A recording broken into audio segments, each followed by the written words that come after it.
For almost 15 years, I've shared my message with audiences all over the United States, Canada, and abroad. I appreciate your consideration. Look, there are a lot of speakers to choose from. Bring in a bad speaker, you're the GOAT.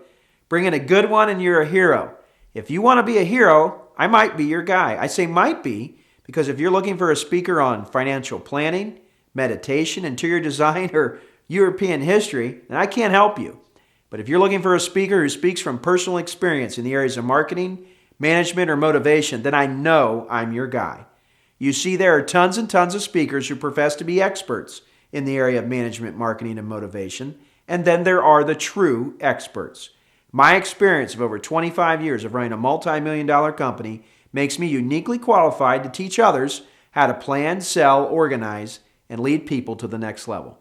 For some, the next level might be a promotion. For others, the next level might be doubling the size of their company.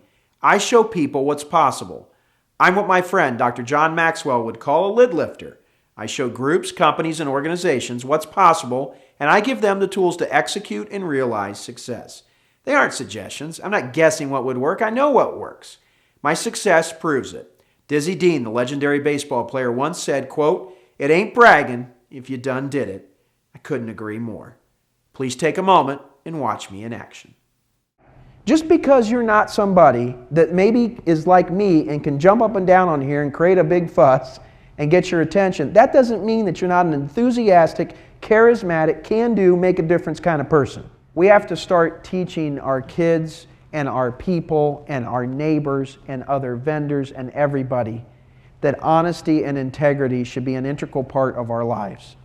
We wouldn't be in some of the messes that we're in right now if our entire world had a better understanding of what integrity truly meant.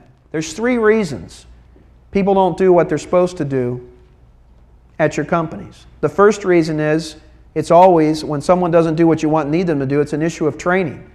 You need to look at yourself in the mirror and say, the reason Bob did that is because I haven't sat down and showed him how to do what needs to be done. And as I'm sitting there's a gentleman cleaning up in the lobby, and he was whistling while he worked. He had a smile on his face, and I saw on his badge his name was Jerome. And I said, "Hey Jerome, what you doing, man?" He says, "Can't you see I'm saving lives?" And I looked around, I thought, well, this guy got out of the mental ward. I mean, he's obviously, he thinks he's saving lives, he's sweeping up. What's he talking about? And I just said, okay, well, how so? He says, "Hey man, takes this whole team make this hospital work. I'm making sure this lobby looks great all the time, so people like you can be comforted here when their loved ones may be sick or ill." Guy's a genius.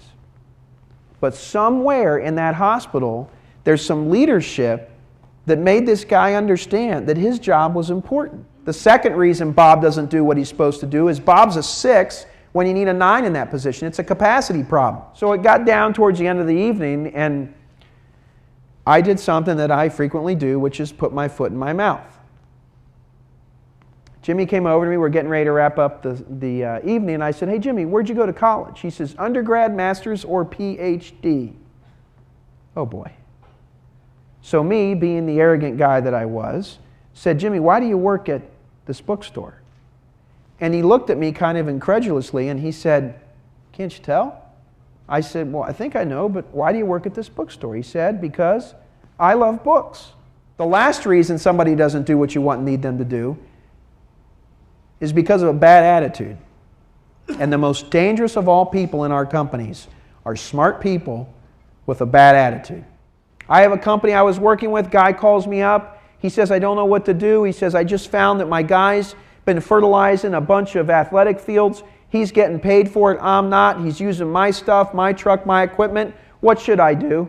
Now what do you think I told him? Fire him. Guess who's still working at that company? But see, here's what happens, folks. Somewhere along the line, all of you lose confidence. And you think, erroneously, who would want to work for me? I mean, I'm lucky I have him.